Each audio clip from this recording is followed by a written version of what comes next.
Hey there, everybody. Today, I want to talk to you about the big Z, Zillow, and why it may not be the best choice if you want to be a serious home buyer.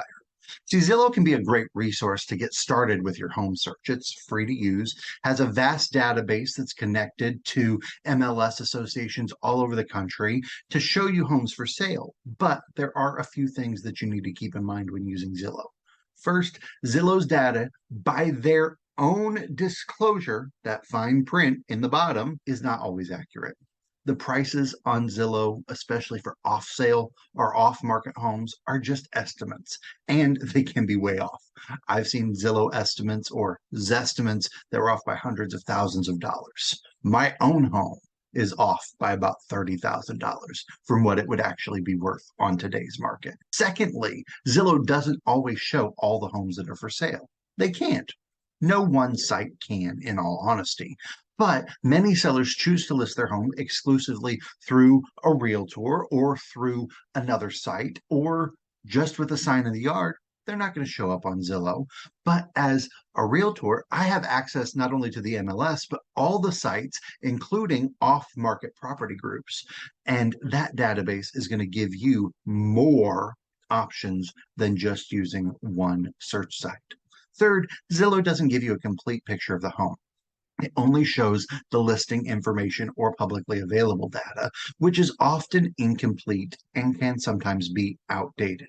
That means that you won't get information usually on things like the condition of the home, the neighborhood, the schools, or amenities that are in the area. So, if you're serious about buying a home, I recommend working with a realtor, such as myself, but there are a lot of great ones out there. A realtor has access again to the MLS. We have access to other off market opportunities from other agents, other companies. We have access to community groups where we're seeing and talking to people who may be listing. All of that coming together gives us knowledge, experience, and insight that you're not going to get just searching on Zillow. Plus, we can help you find the home that might not be listed and negotiate the best price on your behalf. But don't worry, I'm not trying to sell you anything. If you want to continue using Zillow, go for it. Heck, I do use Zillow sometimes myself. And again, I am a realtor, okay?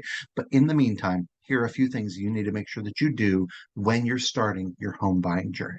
Number one, get pre-approved for a mortgage. All right, this is going to give you a real concrete idea of how much you're actually able to afford and what you can spend on a home.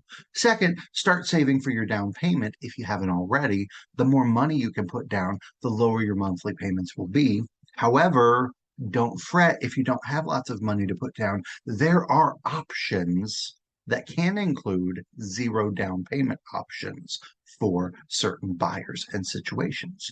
Third, do your research on the neighborhoods you're interested in, the communities you're interested in. How far is it to work? What are the schools like? What amenities are in the area? How far you have to gonna drive to Costco or to Starbucks if those things are important to you. And then finally, start building your list of qualified professionals, home inspectors, contractors, lawn care people.